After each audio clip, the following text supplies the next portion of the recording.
Hello students, आपको स्वागत है मुदगल बायोलॉजी के अंदर। आज हम बात करेंगे आपके फर्टिलाइजेशन के बारे में। अगले टॉपिक पर हम आते हैं, हम फर्टिलाइजेशन के बारे में बात करेंगे। इससे पहले हमने केमिटोजेनेसिस के बारे में oogenesis पढ़ लिया, हमने स्पर्मेटोजेनेसिस पढ़ लिया, स्ट्रक्चर ऑफ स्पर्म्स हमने पढ़ लिया और इसके बाद हमने आपका बाइटेलोजेनेसिस यानी कि पीतक निर्माण भी हमने पढ़ लिया। अगर आपने वीडियो नहीं देखा है तो जाके वीडियो को चेकआउट कीजिए, लिंक आपको डिस्क्रिप्शन बॉक्स में मिल जाएगी। वीडियो को स्टार्ट करने से पहले मैं आपको बता दूं कि अगर आपको ये सारे फॉर्म पीडीएफ फॉर्म में चाहिए तो आप हमें इंस्टाग्राम पे मैसेज कर सकते हैं, लिंक आपको डिस्क्रिप्शन में मिल जाएगी उसकी भी। एक चीज़ और मैं यहाँ पर क्लियर कर देना चाहता हूँ कि इससे पहले जो वीडियो था हमारा बाइटेलोजेनेसिस, उस पर एक भाई की हमारी कमेंट आई थी कि भैया थोड़ा सा हिंदी बताइए। तो देखिए, हिंदी और इंग्लिश का क्या कॉम्बिनेशन है कि पहले हम भी यही सोचते थे। जब मैं 11th-12th में था तो हमारे जो सर पढ़ाते थे मैं बायोलॉजी, तो अगर उन्होंने एक टर्म भी अगर इंग्लिश का बोल दिया तो हम ऑब्जेक्शन कर देते थे कि नहीं, हमें हिंदी बताइए, इसका भी हिंदी बताइए। वो एक लाइन बोल रहे हैं, उन्होंने कोई इंग्लिश का शब्द बोल दिया है, उसमें हमने खड़े होकर पूछा क्लास में कि सर इसका हिंदी क्या हुआ। फिर वो हमें बताते थे कि इसका हिंदी भी यही है, इंग्लिश भी यही है। तब हमें पता चला कि ऐसा क्या है कि मतलब कोई चीज़ इंग्लिश में है और फिर उसको भी हिंदी में इंग्लिश की तरह ही लिखा जा रहा है। ठीक है, तो कुछ तो बात है इंग्लिश के अंदर। अब मैं आपको एक फ़ायदा और बताता हूँ कि अभी से यदि आप इंग्लिश का लेके चलेंगे थोड़ा सा बेस, मैं ये नहीं कह रहा हूँ कि आपको इंग्लिश टू इंग्लिश पढ़ना है या फिर इंग्लिश टू इंग्लिश आपको लिखना है। मैं ये कह रहा हूँ कि आपको अगर अभी ये पता चल जाएगा कि निषेचन को इंग्लिश में फर्टिलाइजेशन कहते हैं तो फ्यूचर आपको कभी दिक्कत नहीं आएगी। आपको जब आप आगे स्टडी करेंगे, बीएससी करने के बाद एमएससी करेंगे या फिर और आगे स्टडी करेंगे, तो वहाँ पर आपको निषेचन कोई नहीं बताएगा। ठीक है, वहाँ पर सब आपको फर्टिलाइजेशन ही करेंगे। तो आपको ये पता होना चाहिए कि निषेचन को फर्टिलाइजेशन इंग्लिश में बोला जाता है। दोनों चीज़ आपको पता रहेंगी तो अच्छी चीज़ है। ठीक है, तो ये मैं थोड़ी सी बात आपको कहना चाहता था। बाकी मैं हिंदी इंग्लिश में मुझे कोई प्रॉब्लम नहीं है, मैं तो यहाँ पर इसीलिए अब की बार मैंने सब चीज़ इंग्लिश को भी हिंदी में कन्वर्ट करके लिख दिया है। तो चलिए वीडियो को स्टार्ट करते हैं। तो हम समझते हैं, देखिए रिप्रोडक्शन जो होता है वो दो तरह का रिप्रोडक्शन होता है। बिल्कुल बेसिक से लेते हैं। रिप्रोडक्शन आपका दो तरह का होता है। एक होता है आपका एसेक्सुअल रिप्रोडक्शन, एक होता है आपका सेक्सुअल रिप्रोडक्शन। यहाँ हम सिर्फ सेक्सुअल रिप्रोडक्शन की बात कर रहे हैं। तो सेक्सुअल रिप्रोडक्शन दो स्टेप में आपका कंप्लीट होता है। पहला होता है आपका गैमेटोजेनेसिस और दूसरा होता है आपका फर्टिलाइजेशन। ठीक है, फर्टिलाइजेशन एक ऐसी प्रोसेस है जो कि सिर्फ और सिर्फ सेक्सुअल रिप्रोडक्शन के अंदर होती है, एसेक्सुअल रिप्रोडक्शन के अंदर ये नहीं होती। गैमेटोजेनेसिस हम इससे पहले पढ़ चुके हैं। आज हम फर्टिलाइजेशन के बारे में बात करेंगे। फर्टिलाइजेशन जिसे हिंदी में बोला जाता है आपका निषेचन। निषेचन क्या होता है कि fertilisation is the fusion of haploid gametes, egg and sperms to form the diploid zygote. कि फर्टिलाइजेशन एक ऐसी प्रक्रिया है या ऐसी क्रिया है कि जिसमें आपका संयुग्मन होता है हैप्लॉइड गैमेट्स यानी कि अगुणित युग्मकों का। जब हमने आपका गैमेटोजेनेसिस पढ़ा था तो हमने स्पर्म्स पढ़े थे, एग पढ़े थे। मैंने आपको बताया था कि वो हैप्लॉइड गैमेट्स होते हैं। हैप्लॉइड यानी कि अगुणित होते हैं, अगुणित यानी कि उनका जो स्ट्रक्चर है या फिर सेल टाइप है वो एन होता है। ठीक है, तो उनके संयुग्मन से यानी कि एग होगा आपका, एक हैप्लॉइड गैमेट एग होगा फीमेल गैमेट और एक आपका मेल गैमेट होगा स्पर्म होगा। उनके फ्यूजन से क्या बनेगा आपका डिप्लॉयड ज़ाइगोट बनेगा यानी कि 2n। ज़ाइगोट को बोलेंगे युग्मनज। ठीक है, क्या परिभाषा है कि फर्टिलाइजेशन एक ऐसी प्रक्रिया है जिसमें आपका अगुणित युग्मकों अंडा या फिर शुक्राणु का मिलन होता है, फ्यूजन होता है, संयुग्मन होता है और क्या बनता है आपका द्विगुणित युग्मनज का निर्माण होता है। फर्टिलाइजेशन क्रिया के द्वारा अगुणित युग्मकों अंडों तथा शुक्राणुओं के मिलने से एक द्विगुणित युग्मनज का निर्माण होता है। ये आपकी फर्टिलाइजेशन की डेफिनेशन हो गई। एक साइंटिस्ट हुए आपके जेम्स ग्रे, उनके अकॉर्डिंग क्या है कि according to James Grey fertilisation is a complex process in which 2 major steps. यानी कि जेम्स ग्रे के अनुसार निषेचन एक बहुत ही जटिल प्रक्रिया है जिसमें कि आपके दो मुख्य चरण काम में आते हैं या फिर दो मुख्य पद हैं। कौन कौन से हैं? पहला होता है आपका एक्टिवेशन या फिर सक्रियण और दूसरा होता है आपका एम्फीमिक्सिस या फिर उभय मिश्रण। तो देखिए, सक्रियण का मतलब क्या होता है कि जब एग जो होता है या फिर जो आपका ओवम होता है उसके अंदर जब शुक्राणु प्रवेश करता है, स्पर्म जब प्रवेश करता है तो बहुत सारी जो रिएक्शंस होती हैं, क्योंकि एग देखिए कोई एग एक सिंगल लेयर का कोई कंपोनेंट नहीं है, सिंगल लेयर की एक सेल नहीं है, उसके ऊपर बहुत सारी लेयर्स पाई जाती हैं। टोटल 3 लेयर से मिलकर वो आपका जो एग है वो बना हुआ होता है। तो जब स्पर्म इसको टच करता है या फिर इसको भेदने की कोशिश करता है तो यहाँ पर वो कुछ अपने एंजाइम्स रिलीज करता है जिससे कि वो अंडे को एक तरह से एक्टिवेट करता है। यदि हम बात करें एग को किसी भी तरह का स्पर्म्स ना भेद पाए या फिर एग तक स्पर्म्स पहुंच ही ना पाए तो ये एग पड़ा कोई काम का नहीं है, किसी भी तरह का काम नहीं है। ठीक है, तो इसको एक्टिवेशन करने की ज़रूरत है या फिर हम कहें इसको एक्टिवेट करने की ज़रूरत है। और एक्टिवेट कौन करता है? आपका स्पर्म्स इसको एक्टिवेट करता है, जो बहुत सारी रिएक्शन को करने के लिए इसे एप्रिशिएट करता है, उत्तेजित करता है। जैसे कि अंडे में जब क्लीवेज होंगे आपके तो कौन प्रेरित करेगा, स्पर्म्स जाके ही उसको एक्टिवेट करेगा या फिर प्रेरित करेगा। दूसरा स्टेप आता है आपका उभय मिश्रण या फिर एम्फीमिक्सिस।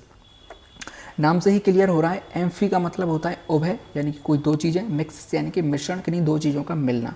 तो इसका मतलब क्या होता है कि जो आपके नर युग्मक है यानी कि स्पर्म्स है वो भी आपकी हैप्लॉइड सेल है यानी कि एन है, और आपका जो मादा है यानी कि एग है वो भी आपकी हैप्लॉइड स्ट्रक्चर है। हैप्लॉइड इन दोनों की जो न्यूक्लियस है एन एन दोनों के न्यूक्लियस हैं, जब दोनों मिलेंगे तो इनका जो मिलन होता है उसे ही बोला जाता है आपका उभय मिश्रण। दोनों अलग अलग चीज़ हैं, नर मादा, दो चीज़, कोई दो चीज़ आपकी एम्फी का मतलब होता है उभय यानी कि दो चीज़ें, मिक्सिस यानी कि मिलना, दो चीज़ों का मिलना क्या कहलाता है आपका एम्फियोक्सिस या फिर उभय मिश्रण। तो नर और मादा दो मिल रहे हैं, यहाँ पर दोनों के केंद्रक आपस में फ्यूज़ कर रहे हैं, मिल रहे हैं, तो इसे हम उभय मिश्रण या फिर हम कहें एम्फीमिक्सिस कहा जाता है। और जब दो एन मिल जाएंगे तो कौन सी स्टेज हमें प्राप्त होगी, 2n स्टेज यहाँ पर हमें प्राप्त होगी जाइगोट के फॉर्म में। तो ये दो मेजर स्टेप में, ये जो जेम्स ग्रे साइंटिस्ट है उन्होंने बताया, फर्टिलाइजेशन दो मेजर स्टेप में कंप्लीट होता है आपका। अब देखिए अगला स्टेप क्या है यहाँ पर कि बेसिक रिक्वायरमेंट्स ऑफ फर्टिलाइजेशन, निषेचन के लिए कुछ मूलभूत आवश्यकताएं, कि ये मूलभूत आवश्यकताएं अगर पूरी नहीं होंगी तो निषेचन होगा ही नहीं। जैसे कि हमारी मूलभूत आवश्यकता क्या है, एक इंसान के लिए मूलभूत आवश्यकता क्या है, रोटी कपड़ा और मकान। अगर ये मूलभूत आवश्यकताएं पूरी नहीं होंगी तो वो जीवित नहीं रह सकता, ठीक है, या फिर वो अपना जीवन यापन नहीं कर पाएगा। तो सेम निषेचन के लिए भी कुछ मूलभूत आवश्यकताएं ये होनी ही चाहिए, अदरवाइज जो आपका फर्टिलाइजेशन है या जो निषेचन है वो संपन्न नहीं हो पाएगा। तो क्या मूलभूत आवश्यकता है, पहला जो आपकी आवश्यकता है वो है लिक्विड मीडियम, तरल माध्यम, यानी कि जो आपका मीडियम है फर्टिलाइजेशन के लिए, निषेचन के लिए मीडियम आपका तरल होना चाहिए। शुष्क माध्यम में या फिर ठोस मीडियम में ये नहीं होगा, ठीक है। माध्यम कैसा होना चाहिए, तरल होना चाहिए। अब देखिए क्यों माध्यम तरल होना चाहिए, क्योंकि देखिए हमने जब एग पढ़ा था, अंडाणु वहाँ हमने पढ़ा था, तो हमने क्या देखा था कि ये होता है आपका अगतिशील, ठीक है, और आपका जो स्पर्म्स है या फिर हम कहें जो आपका शुक्राणु है वो होता है आपका गतिशील। अब गतिशील का मतलब ये नहीं है कि इसके पास हाथ पैर है कि ये चल के वहाँ जा सकता है। गतिशील का मतलब ये होता है कि ये तैर के जाता है, और तैरता किसमें है, जो मीडियम वहाँ पर हमारा तरल बनाया है, जो हमारा लिक्विड मीडियम है, वहाँ पर ये तैर कर जाता है किसके पास, अंडाणु के पास। तो इसलिए अगर मीडियम वहाँ पर तरल नहीं होगा तो ये गति नहीं कर पाएगा, गति नहीं कर पाएगा तो निषेचन आपका नहीं होगा, ठीक है। तो पहली बेसिक रिक्वायरमेंट क्या हुई आपकी, मीडियम जो है वो आपका लिक्विड होना। अब बात करें कि किस तरह से तरल होता है, तो देखिए जो आपको फर्टिलाइजेशन हम आगे पढ़ेंगे दो तरह का होता है। यदि निषेचन आपका बाह्य हो रहा है यानी कि स्पर्म्स आपके बॉडी के बाहर छोड़े जा रहे हैं, ठीक है, फीमेल बॉडी के बाहर छोड़े जा रहे हैं, तो वहाँ पर तरल माध्यम क्या होगा, जल आपका तरल माध्यम की तरह कार्य करेगा। और यदि निषेचन आपका आंतरिक हो रहा है तो वहाँ पर क्या करेगा, आपका जो बॉडी फ्लूइड है यानी कि जो दैहिक द्रव है, बॉडी फ्लूइड क्या करेगा, आपका तरल माध्यम बनाने का कार्य करेगा। तो दोनों चीज़ें बता दी मैंने आपको कि अगर मीडियम आपका बाह्य है यानी कि निषेचन आपका बाहर हो रहा है बॉडी के, तो जल वहाँ पर तरल माध्यम का काम करेगा, और यदि जो आपका निषेचन है वो आंतरिक हो रहा है तो बॉडी फ्लूइड आपका तरल माध्यम का काम करेगा। दूसरे पर आते हैं, दूसरी इसकी बेसिक रिक्वायरमेंट क्या है कि निषेचन for fertilisation it is necessary that both gametes will be live near each other. निषेचन के लिए आवश्यक है कि दोनों युग्मक एक दूसरे के निकट छोड़ दें या फिर छोड़े जाएँ। इसका मतलब, इसका काम क्या है, तो देखिए इसका काम ये है कि जो हम जानते हैं गैमेट्स हैं उनका जो जीवन काल है बहुत छोटा होता है। ऐसा नहीं है कि आपका जो स्पर्म्स है या फिर एग है वो कई सालों तक जीवित रहें, ठीक है, बहुत छोटा उनका हम कहें लाइफ टाइम होता है। तो क्या होगा कि यदि अगर वो दूर दूर रहेंगे, ठीक है, बहुत दूर हम छोड़ दें स्पर्म को, बहुत दूर छोड़ दिया, अंडाणु को छोड़ दिया, जैसे कि यदि हम बात करें कि कुछ मछलियां हैं, जैसे कि कुछ मछलियां होती हैं, कुछ एम्फीबियंस होते हैं जो कि जल में अंडे देते हैं, ठीक है, उनके जो अंडे कुछ ही मिनटों में निषेचित हो जाने चाहिए, अन्यथा जो उनके जो स्पर्म्स हैं या फिर हम कहें उनके जो एग्स हैं वो नष्ट हो जाते हैं, यानी कुछ मिनटों का ही उनका लाइफ टाइम होता है। यदि हम ह्यूमंस की बात करें तो मैमल्स के अंदर ये जो टाइम पीरियड है ये 24 आवर्स का होता है, ठीक है, यानी कि 24 घंटे तक अगर एक स्पर्म एग तक पहुंच गया तो ठीक, अन्यथा वो खराब हो जाएगा, वो डिस्ट्रॉय हो जाएगा। तो इसलिए ये है कि निषेचन की आवश्यकता है कि दोनों युग्म एक दूसरे के पास छोड़े जाएं। अगर वो पास नहीं छोड़े जाएंगे तो वो डिस्ट्रॉय हो जाएंगे, फिर निषेचन आपका फेल हो जाएगा। तो पास छोड़े जाएंगे जिससे कि आपस में वो जल्दी से जल्दी एक दूसरे को फ्यूज़ कर सके। तीसरी बेसिक रिक्वायरमेंट क्या होगी कि शुक्राणुओं की संख्या डिम्ब की संख्या से बहुत अधिक होनी चाहिए, डिम्ब या फिर अंडाणु। The sperm count should be much higher than the number of ovum. देखिए अंडाणु आपका अगतिशील होता है, चल के कौन जाता है, शुक्राणु चल के जाता है। अब मान के चलिए कि नंबर्स है, जैसे कि कोई ह्यूमंस हैं, ठीक है, ह्यूमंस यदि मान के चलिए कि शुक्राणु वो एक छोड़ते या फिर दो छोड़ते, ठीक है, एक या दो शुक्राणु ही निकलते उनके अंदर से, तो क्या होता कि बहुत लंबा रास्ता शुक्राणु को तय करना है अंडाणु तक जाने के लिए, ठीक है। वेजाइना होता है, सर्विक्स पर वो छोड़े जाते हैं, फिर वेजाइनल के थ्रू होके वो फेलोपियन ट्यूब के अंदर जाके उनको एग मिलता है। तो शुक्राणु को इतना लंबा रास्ता तय करना, उसके पास आँख नहीं है देखने के लिए, ठीक है, वो उसके पास दिमाग नहीं है, वो पहचान नहीं सकता कि मुझे जाना कहाँ है, ठीक है। तो जब उसके पास आँख नहीं है, पहचानने की वो नहीं है, तो कोई ज़रूरी नहीं है कि एक जो शुक्राणु है वो जाकर अंडे को फ्यूज़ कर ही पाए, 2 शुक्राणु है वो जाकर अंडे को फ्यूज़ कर ही पाए, हो सकता है वो रास्ता भटक जाए, वो वहाँ तक पहुँच ही ना पाए, ठीक है। तो इसलिए क्या किया जाता है कि जितनी ज़्यादा शुक्राणुओं की संख्या होगी, जितनी ज़्यादा शुक्राणुओं की संख्या होगी उतना ज़्यादा चांस होगा फर्टिलाइजेशन होने का, जितनी कम शुक्राणु संख्या होगी उतने ही कम चांस होंगे किसके फर्टिलाइजेशन को संपन्न होने के लिए। इसलिए कहा जाता है कि शुक्राणुओं की संख्या आपकी डिम्ब की संख्या से बहुत अधिक होनी चाहिए।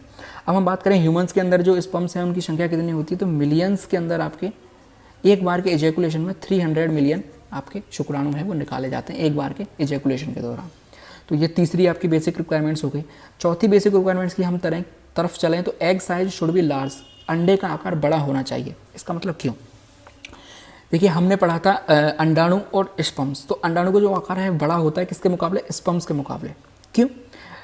क्योंकि देखिए अंडाणु यदि छोटा होगा और स्पर्म्स उसके आकार में बड़ा होगा तो पहली बात तो वो उसको भेद नहीं पाएगा, ठीक है। और यदि वो बड़ा हुआ और अंडाणु छोटा हुआ तो अंडाणु अगर उसके नीचे होकर निकल गया, ठीक है, अगर स्पर्म साइज में बड़ा है और अंडाणु छोटा है, अब स्पर्म्स तो चले जा रहा है, उसको छोटी चीज़ें दिखती नहीं है, तो अगर वो चला जाएगा तो उसको भेद ही नहीं पाएगा, हो सकता है वो उससे मिस हो जाए। तो इसलिए क्या होगा, यदि अंडे का आकार बड़ा होगा जैसा कि होता है तो बहुत सारे स्पर्म्स उसके पास आएंगे और कोई एक स्पर्म जाके उसको भेद पाएगा, ठीक है। तो इसलिए कहा जाता है कि अंडे का आकार बड़ा होना चाहिए। तो ये कुछ 4 बेसिक रिक्वायरमेंट्स हैं आपकी जो कि निषेचन को सफल बनाती है, फर्टिलाइजेशन को प्रॉपर तरीके से करवाती है। पॉइंट की तरफ यदि हम बढ़े तो अगला पॉइंट है टाइप्स ऑफ फर्टिलाइजेशन, निषेचन के प्रकार। तो इससे पहले मैंने आपको बताया था कि बाह्य निषेचन और आंतरिक निषेचन। अब यहाँ पर हम डिटेल में पढ़ेंगे कि बाह्य निषेचन क्या होता है और आंतरिक निषेचन क्या होता है। सबसे पहले हम बाह्य निषेचन की बात करते हैं। तो बाह्य निषेचन का मतलब है एक्सटर्नल, बाह्य यानी कि आउट ऑफ बॉडी, यानी कि ये निषेचन आपका बॉडी के बाहर होगा। तो किस में होगा आपका, वाटर के अंदर होगा, क्योंकि कोई ना कोई तरल मीडियम चाहिए निषेचन को कंप्लीट कराने के लिए। तो मीडियम वहाँ पर कौन होगा, वाटर होगा, यानी कि जल में रहने वाले जितने भी एनिमल्स हैं वो सब एक्सटर्नल फर्टिलाइजेशन को शो करते हैं या फिर बाह्य निषेचन उनके अंदर पाया जाता है। जैसे कि आपका हाइड्रा, ठीक है, स्टारफिश, सी ऑर्चिन, तो इस तरह के कुछ जलीय जीव हैं जिनके अंदर आपका बाह्य निषेचन या फिर एक्सटर्नल फर्टिलाइजेशन पाया जाता है। मेंढक हो गया, टोड हो गया, ठीक है। इंटरनल की बात करें तो इंटरनल का मतलब इनसाइड द बॉडी, यानी कि शरीर के अंदर यदि कोई फर्टिलाइजेशन, शरीर के अंदर होने वाले फर्टिलाइजेशन को बोला जाता है आंतरिक निषेचन। इसमें क्या होता है कि देखिए जो आपके स्पर्म्स हैं वो डायरेक्ट बॉडी के अंदर छोड़े जाते हैं, ठीक है, किसी चीज़ से या हम कहें कोई ऐसा ऑर्गन्स होता है जिसके थ्रू डायरेक्ट स्पर्म जो है बॉडी के अंदर छोड़े जाते हैं। जैसे कि यदि हम बात करें ह्यूमंस के अंदर क्या होता है, पेनिस होता है, शिशन होता है, जिसके द्वारा जो स्पर्म्स हैं वो डायरेक्ट फीमेल की वेजाइना के अंदर सर्विक्स पर डाले जाते हैं। इनके अंदर आपके कौन से एग्जाम्पल होंगे, पक्षी हो गए आपके, ठीक है, पक्षियों में, सरीसृपों में यानी कि रेप्टाइल्स के अंदर, और तीसरा आपका स्तनियों में यानी कि मैमल्स के अंदर जो आपका फर्टिलाइजेशन है वो इंटरनल पाया जाता है या फिर आंतरिक निषेचन आपका पाया जाता है। ये टाइप्स हो गए। अब हम बात करते हैं मोस्ट इंपॉर्टेंट जो पॉइंट है आपका निषेचन की क्रियाविधि, जिसमें से कि आपके क्वेश्चंस आते हैं। मैं आपको बता दूं या तो वो कंप्लीट आपसे पूछ लेगा कि निषेचन की क्रियाविधि को समझाइए, या फिर इनमें से किसी एक पॉइंट को पूछ लेगा, ठीक है, कि अंडाणु का सक्रियण पर संक्षिप्त टिप्पणी लिखिए। इस तरह के क्वेश्चंस आपसे पूछे जाते हैं। जैसे कि मैं आपको यहाँ पर शो करता हूँ, ये पेपर है 2018 का। 2018 में ये क्वेश्चन आया था कि what is fertilisation, describe the mechanism of fertilisation and suggest its important, यानी निषेचन क्या है, निषेचन की क्रियाविधि समझाइए और महत्व का वर्णन कीजिए। टोटल 6 नंबर का ये क्वेश्चन था। 2 नंबर का आपका निषेचन क्या है और 4 नंबर की क्रियाविधि और महत्व के वर्णन आपको करने थे, ठीक है। तो अगर आपको ये पेपर चाहिए तो आप मुझे इंस्टाग्राम पर मैसेज कर सकते हैं, मैं PDF फॉर्म में आपको प्रोवाइड करवा दूंगा सभी ईयर्स के। अब हम बात करते हैं, तो चलिए निषेचन की क्रियाविधि को हम समझ लेते हैं। तो निषेचन की क्रियाविधि को समझने के लिए, पढ़ने के लिए हमने 5 स्टेप में इनको कंप्लीट कर लिया, 5 स्टेजेस में हमने इसको कंप्लीट कर लिया। अप्रोच ऑफ स्पर्मेटोजोआ टू ओवा, स्पर्मेटोजोआ को स्पर्म बोला जाता है शॉर्ट फॉर्म में, टू ओवा, ओवा को एग या फिर अंडा कहते हैं। शुक्राणु का अंडाणु तक पहुंचना, यानी कि सबसे पहला जो स्टेप है वो यहीं से शुरू होगी, पहली स्टेज कि शुक्राणु किसी तरह से आपके अंडाणु तक पहुँचे। फिर दूसरी आपकी जो स्टेप आती है वो आती है युग्मकों का संपर्क एवं निषेचन क्षमता, कैपेसिटेशन एंड कॉन्टैक्ट, ठीक है। युग्मकों का संपर्क, अब जो युग्मक एक दूसरे के पास पहुंच गए तो उनका संपर्क होगा और किस तरह से वो काम करेंगे वो मैं बताऊंगा। फिर आपका आएगा तीसरा कि एक्रोसोम क्रिया एवं भेदन। जब मैंने आपको ह्यूमन स्पर्म्स पढ़ाया था तो वहाँ पर मैंने आपको एक्रोसोम बताया था, तो एक्रोसोम में कुछ एंजाइम्स मैंने आपको बताए थे, तो किस तरह से रिएक्शन करते हैं और किस तरह से वो एग को पेनिट्रेट करता है या फिर भेदता है, तो वो हम इस थर्ड स्टेज में बात करेंगे। चौथे स्टेज में आता है आपका अंडाणु को सक्रियण, जैसे मैंने पहले भी बताया था आपको कि किस तरह से एग जो है वो आपको एक्टिवेट होता है, इसको हम पढ़ेंगे। फिर हम बात करेंगे युग्मकों के प्राक केंद्रकों का संलग्न, या फिर हम फ्यूजन ऑफ गैमेटिक प्रोन्यूक्लियाई, यानी कि युग्मकों के प्राक केंद्रकों का संलग्न। प्राक केंद्रक मतलब क्या होता है, जो प्रीमेच्योर जो न्यूक्लियस होते हैं, क्योंकि वो एन है तो उन्हें हम प्राक केंद्रक बोलते हैं या फिर प्रोन्यूक्लियाई हम बोलते हैं। तो किस तरह से वो फ्यूज़ करते हैं आपस में। तो सबसे पहले हम शुक्राणु अंडाणु तक पहुँचने की बात करते हैं, यानी पहले स्टेप की हम बात करते हैं। स्पर्म्स आपके कहाँ तक पहुँचने चाहिए, ओवा तक या फिर एग तक पहुँचना है। तो इसके लिए क्या जरूरी है कि कोई ऐसा ऑर्गन्स हो, यदि आंतरिक निषेचन हो रहा है तो वहाँ पर कोई ऐसा ऑर्गन्स होना चाहिए जो कि डायरेक्ट स्पर्म्स को ओवम तक पहुँचा दे। तो ह्यूमंस के अंदर आपका पेनिस पाया जाता है, जो कि डायरेक्ट आपका स्पर्म्स को ह्यूमंस की या फिर फीमेल की जो वेजाइनल पार्ट है सर्विक्स पर वहाँ पर डाल देता है। तो किस तरह से पहुँचेंगे आपके जो स्पर्म्स हैं, वो किसी ऑर्गन्स के थ्रू पहुँचेंगे, या फिर हम कहें यदि बाह्य निषेचन है तो वो वाटर के थ्रू वहाँ तक पहुँचेंगे। तो ये आपके पहले स्टेप कंप्लीट हो जाता है कि शुक्राणु का अंडाणु, यानी कि अब शुक्राणु जो है वो अंडाणु तक पहुँच चुका है। अब उनकी मुलाकात हो चुकी है दोनों की। अब दूसरी स्टेज काम आएगी यहाँ पर युग्मकों का संपर्क एवं निषेचन। अब दोनों पास पास आ चुके हैं, अब उनकी कांटेक्ट होगा आपस में, फिर उनकी कैपेसिटेशन देखी जाएगी कि युग्मकों की जब मुलाकात हो जाएगी तो उनमें कुछ कांटेक्ट बनेगा। यदि हम ह्यूमंस की बात करें तो देखिए दो लोगों में कांटेक्ट होता है जो सेम फील्ड के होते हैं, ठीक है। कांटेक्ट सेम फील्ड वाला में होता है। तो यहाँ पर फील्ड से किसे कहेंगे हम, स्पीसीज़ की यदि बात करें कि यदि एक ही जाति के आपके स्पर्म्स हैं और उसी जाति के आपका ओवम है तो ही वो कांटेक्ट करेंगे आपस में, अन्यथा अदरवाइज उनमें कांटेक्ट नहीं होगा। इससे क्या निकल गया है कि एक जो जाति विशेष होती है उसके शुक्राणु ही उस अंडाणु को निषेचित कर सकते हैं, अदरवाइज वो नहीं कर सकते। में संपर्क कैसे बनेगा देखिए, तो जो आपका स्पर्म है वो एक एंजाइम सीक्रेट करेगा आपका, या फिर कहीं केमिकल सीक्रेट करेगा, उसका नाम है आपका एंटी फर्टिलाइजन। और आपका जो एग है वो एक अदर एंजाइम सीक्रेट करेगा जिसका नाम है आपका फर्टिलाइजन, ठीक है। दो एंजाइम आपके सीक्रेट होंगे, स्पर्म करेगा एंटी फर्टिलाइजन और एग करेगा आपका फर्टिलाइजेशन। दोनों के बीच आपस में रिएक्शन होगी, दोनों की केमिकल के बीच रिएक्शन होगी। रिएक्शन किस तरह से होगी, जैसे कि आपकी लॉक एंड की के बीच यदि कोई रिएक्शन होती है, यानी कि एक जो स्पर्म्स है वो ताले का चाबी का काम करेगा और जो आपका एग है वो लॉक का काम करेगा, यानी कि एक पर्टिकुलर लॉक को एक पर्टिकुलर चाबी ही खोल सकती है। तो उसी तरह का सेम यहाँ पर होता है कि एक जाति विशेष के एग को एक जाति विशेष का स्पर्म्स ही फ्यूज़ कर सकता है, अदरवाइज वो जो फर्टिलाइजेशन है वो कंप्लीट नहीं होगा। तो अब यहाँ पर इनका संपर्क हो चुका है, यानी कॉन्टैक्ट हो चुका है। अब बात करते हैं कैपेसिटेशन की, यानी कि क्षमता। कैपेसिटेशन का मतलब ये होता है कि कुछ स्तनियों में यानी कुछ मैमल्स में ऐसा देखा गया कि जो अदर जो एनिमल्स होते हैं ह्यूमंस के अलावा, उनके यदि स्पर्म्स को निकाला जाए और उनको आउटसाइड द बॉडी, ठीक है, इन विट्रो यानी कि टेस्ट ट्यूब के अंदर यदि उनमें एग को फर्टिलाइज किया जाए तो वो फर्टिलाइज कर पाते हैं। लेकिन यदि ह्यूमंस के स्पर्म को लिया जाए और फिर उसको आउटसाइड द बॉडी एग को फर्टिलाइज किया जाए तो वहाँ पर वो फर्टिलाइजेशन नहीं कर पाते। साइंटिस्ट ने जब इस पर डिस्कवरी की, खोज की, तो उन्होंने ये बताया कि कुछ आपके केमिकल्स या फिर कहें कुछ हार्मोन्स आपके ऐसे पाए जाते हैं फीमेल के अंदर, फीमेल के वेजाइनल पार्ट में कुछ ऐसे हार्मोन्स आपके पाए जाते हैं, कुछ ऐसे केमिकल्स पाए जाते हैं जो कि स्पर्म्स को वो क्षमता प्रदान करते हैं, वो निषेचन की क्षमता प्रदान करते हैं, जिससे कि जाके वो एग को फर्टिलाइजेशन कर पाता है। तो इस तरह की प्रोसेस को आपको क्या बोला जाता है, कैपेसिटेशन या फिर निषेचन क्षमता। शॉर्ट फॉर्म में मैं आपको समझा दूं कि ह्यूमंस के स्पर्म के अंदर ताकत नहीं होती है कि वो एग को फर्टिलाइज कर पाए, लेकिन फीमेल की जो वेजाइनल पार्ट है उसमें कुछ एंजाइम्स पाए जाते हैं, कुछ ऐसे एस्टिरॉल पाए जाते हैं, कुछ ऐसे हार्मोन्स पाए जाते हैं जो कि उसको वो क्षमता प्रदान करते हैं कि वो जाके एग को फर्टिलाइजेशन कर पाए। इसे बोला जाता है आपका कैपेसिटेशन। 1 नंबर में ये क्वेश्चन पूछा जा सकता है। तो दोनों में अब कॉन्टैक्ट बन चुका है, ताले चाबी जुड़ चुके हैं आपस में। अब क्या होगा, एक्रोसोमल रिएक्शन एंड पेनिट्रेशन, यानी कि अब एक्रोसोम क्रिया होगी, फिर उसके बाद पेनिट्रेट करेगा या फिर भेदेगा।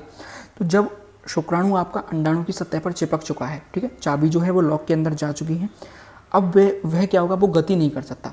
आप ऐसे समझिए कि कोई पेन है, पेन की नोक यदि इसमें धंस जाएगी तो अभी गति नहीं कर सकता, ठीक है। तो इसी तरह से वो भी अब गति नहीं कर सकता, वो गतिविहीन हो गया है। और अब जो एग की जो आपकी झिल्ली है, ठीक है, एग की जो मेम्ब्रेन है उनको एक एक करके भेदना शुरू करता है। अब भेदने का काम कौन करता है, तो मैंने आपको ह्यूमन स्पर्म जब पढ़ाए थे तो वहाँ पर एक्रोसोम बताया था। तो एक्रोसोम बिल्कुल तिकोनी नोक जैसी स्ट्रक्चर होती है, ठीक है। टोपी जैसी तो ये भेदने का काम शुरू करता है, धीरे धीरे एक एक करके जल्दियों तक भेजता जाता है। ये एक केमिकल फिजिकल रिएक्शन होती है। तो यहाँ पर पेनिट्रेशन जो रिएक्शन है वो आपकी कंप्लीट हो जाएगी और एक्रोसोमल रिएक्शन भी आपकी कंप्लीट हो जाएगी।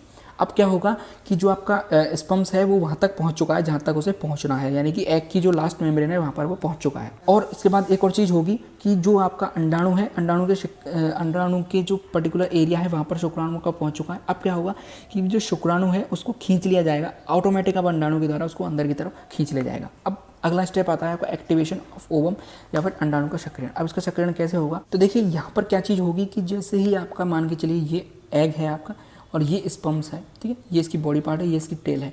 तो जैसे ही ये इसके अंदर पेनिट्रेट करेगा तो ये जो एरिया है ये एरिया इसके अंदर चला जाएगा, बाकी ये जो पूंछ है बाहर डिस्ट्रॉय कर दी जाएगी। अब क्या होगा अंडाणु के सक्रियण के थ्रू कि अंडाणु में कुछ परिवर्तन होंगे, ओवम के अंदर कुछ परिवर्तन होंगे, ठीक है। परिवर्तन किस तरह के होंगे कि एक तो उसके कलर के अंदर चेंज आएगा, ठीक है। उसके अलावा उसके अंदर एक फर्टिलाइजेशन कोन का निर्माण होगा, ठीक है। तो इस तरह के कुछ चेंजेस आएंगे उसके अंदर, जिसे कि हम बोलते हैं एक्टिवेशन ऑफ ओवम, यानी कि वो अब एक्टिवेट हो रहा है। किसके लिए, आगे फर्दर एम्ब्रियो डेवलपमेंट के लिए वो एक्टिवेट हो रहा है। इसके बाद क्या होगा कि एक स्पर्म्स यदि घुस गया, एक स्पर्म यदि इसको भेद कर अंदर चला गया तो बाकी के लिए अब ये दोबारा बैरियर लगा देगी, यानी कि अब अंडाणु एक तरह का बैरियर का काम करेगा और स्पर्म्स के अंदर नहीं घुस सकते। यानी कि मिलियंस के अंदर जब हमने स्पर्म जो है डिस्चार्ज किए थे एक मेल के द्वारा, लेकिन वहाँ पर स्पर्म्स पहुँचा कितना, सिर्फ एक स्पर्म्स का जो न्यूक्लियस है वही अंदर जा पाएगा, बाकी के लिए अभी रास्ता जो है वो ब्लॉक हो जाएगा। अब अंडाणु यहाँ पर एक्टिवेट हो चुका है। अब अगला स्टेप आएगा यहाँ पर युग्मकों के प्राक केंद्रकों का संगलन, यानी कि अब आपके जो न्यूक्लियस हैं उनका फ्यूज़न हम कहें तो फ्यूज़न होगा। वो कैसे होगा वो देखिए। क्या है, यहाँ पर एग है मान के चलिए, इसका यहाँ पर न्यूक्लियस है, यहाँ से स्पर्म्स आया आपका, और स्पर्म्स आने के बाद इसका भी एक एन होगा, न्यूक्लियस होगा। तो दोनों के अंदर जब एक एन दूसरा एन मिल जाएगा तो ये किस तरह से एक 2n जाइगोट का निर्माण यहाँ पर हो जाएगा। तो ये जो एन दोनों मिलकर 2n का निर्माण करेंगे, इसे बोला जाएगा आपका एम्फीमिक्सिस, ठीक है, इसको बोला जाएगा एम्फीमिक्सिस। और यहाँ पर आपका एक्टिवेशन ऑफ ओवम है। तो ये मेजरली दो स्टेप में जाके आपका ये जो निषेचन है, फर्टिलाइजेशन है, वो कंप्लीट होता है। इस तरह से मैंने आपको पूरा फर्टिलाइजेशन कंप्लीट करवा दिया। अगर आपको ये PDF के फॉर्म में चाहिए तो आप मुझे इंस्टाग्राम पे मैसेज कर सकते हैं। वीडियो अच्छी लगी हो तो लाइक करें, चैनल को सब्सक्राइब जरूर कर लें। देश से प्यार करें, माता पिता से प्यार करें। जय हिंद।